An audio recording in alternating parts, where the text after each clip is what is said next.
अस्सलाम वालेकुम। Welcome to cook with सारा। आज हम बनाने जा रहे हैं बहुत ही सिंपल और इजी रेसिपी से फ़िश करी। तो चलिए स्टार्ट करते हैं। अगर आपने अभी तक चैनल को सब्सक्राइब नहीं किया तो सब्सक्राइब कीजिए और वीडियो को लाइक करना ना भूलें। तो चलिए आज की वीडियो स्टार्ट करते हैं। फ़िश करी बनाने के लिए यहाँ पे हमने आधा किलो सुरमई फ़िश ली है और उसे अच्छे तरीके से नमक लगा के उसे धो लिया है। अब हम इसकी चटनी तैयार करते हैं।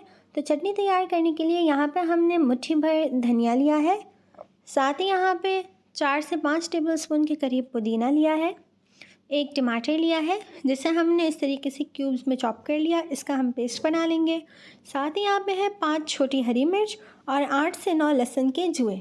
इन तमाम चीज़ों का हम पेस्ट बना लेंगे, मतलब हम इनकी चटनी बना लेंगे।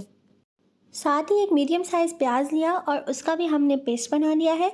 यहाँ हमने 2 टेबलस्पून इमली ली और उसे गर्म पानी में हमने भिगो लिया है, और एक टमाटर जो हमने लिया था उसका हमने पेस्ट बना लिया। अब इन तमाम चीज़ों का हम जार में डाल देंगे और इसकी हम चटनी तैयार कर लेंगे। पानी की जगह हम अभी से इसमें डाल देंगे इमली का पल्प जो हमने तैयार किया है। तो यहाँ पे देखिए हमारी चटनी तैयार हो गई है। तो चलते हैं अब चूल्हे की तरफ। यहाँ पे हमने एक पॉट ले लिया, उसमें हमने डाला है 5 टेबलस्पून तेल।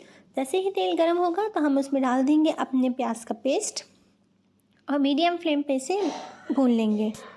प्याज का कलर चेंज होने तक हम इसे भून लेंगे। बहुत ही सिंपल, इजी और ज़बरदस्त रेसिपी है, आप लोग भी ज़रूर ट्राई कीजिएगा। अभी वैसे भी फ़िश का सीज़न आया हुआ है तो डिफरेंट रेसिपीज़ से आप फ़िश ट्राई कीजिए। काफ़ी रेसिपीज़ हम भी आपके साथ शेयर कर चुके हैं, आप उसे कुक विद सारा की प्लेलिस्ट से आप चेक कर सकते हैं। तो यहाँ पे देखिए हल्का हल्का प्याज का कलर चेंज होने लगा है। अब हम इसमें डाल देंगे मसाले। तो यहाँ पे हमने इसमें डाला है हस्बे ज़ायका नमक, 1 टेबलस्पून लाल मिर्च पाउडर, हाफ़ टी स्पून हल्दी, 1 टेबलस्पून धनिया पाउडर, 1 टेबलस्पून ज़ीरा पाउडर। अच्छे तरीके से मसालों को भून लेंगे। जितना अच्छा भूनेंगे उतना ही अच्छा टेस्ट आएगा और बहुत ही ज़बरदस्त करी हमारी तैयार होगी। तो यहाँ पे हमने साथ इसमें डाल दिया है टमाटर की प्यूरी, इसे भी अच्छे तरीके से भून लेंगे। अब हम इसमें डालेंगे अपनी चटनी जो अभी हमने तैयार की है। बहुत ही ज़बरदस्त और यूनिक रेसिपी है, आप लोग ज़रूर ट्राई कीजिएगा। इंशाल्लाह घर में भी सबको बहुत ही पसंद आएगी। चटनी को तमाम मसालों और टमाटर की प्यूरी के साथ भून लेंगे। अब इसे मीडियम फ्लेम पे छोड़ देंगे। तो देखिए यहाँ पर इसका तेल ऊपर आ गया है। 2 मिनट इसे मज़ीद भूनेंगे। अब इसमें डाल देंगे 1 कप पानी और इसे छोड़ देंगे। 1 से 2 मिनट बाद हम इसमें अपनी फ़िश डाल देंगे। तो यहाँ पे 2 मिनट हो चुके हैं। अब हम इसमें फ़िश डाल देंगे। ये फ़िश करी चावलों के साथ बहुत ही ज़बरदस्त लगती है, आप लोग ज़रूर ट्राई कीजिएगा। इसके अलावा हम आपके साथ फ़िश की 4 से 5 रेसिपीज़ शेयर कर चुके हैं।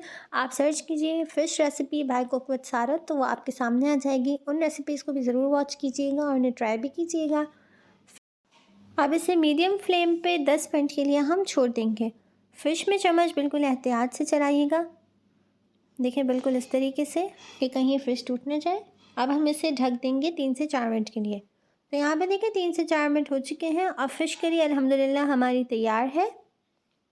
इसे हल्का सा हिलाएंगे, चम्मच नहीं चलाना इसमें वरना फ़िश आपकी टूट जाएगी। अल्हम्दुलिल्लाह ज़बरदस्त सी फ़िश करी हमारी तैयार हो चुकी है। देखिए अब हम आपको उठा के दिखाते हैं। बहुत ही परफेक्ट और ज़बरदस्त बनी, आप लोग ज़रूर ट्राई कीजिएगा। सर्व करने से पहले हम इसके ऊपर छिड़केंगे 1 टीस्पून गरम मसाला पाउडर और अब इसे सर्व करते हैं। तो अल्हम्दुलिल्लाह फ़िश करी हमारी तैयार है, आप लोग ज़रूर ट्राई कीजिएगा। वीडियो अच्छी लगी हो तो वीडियो को लाइक कीजिए, चैनल को सब्सक्राइब कीजिए, दुआओं में याद रखिएगा, अपना ख्याल रखिएगा, कमेंट्स करके हमारा हौसला ज़रूर बढ़ाइएगा। अल्लाह हाफ़िज़, हैव अ नाइस डे।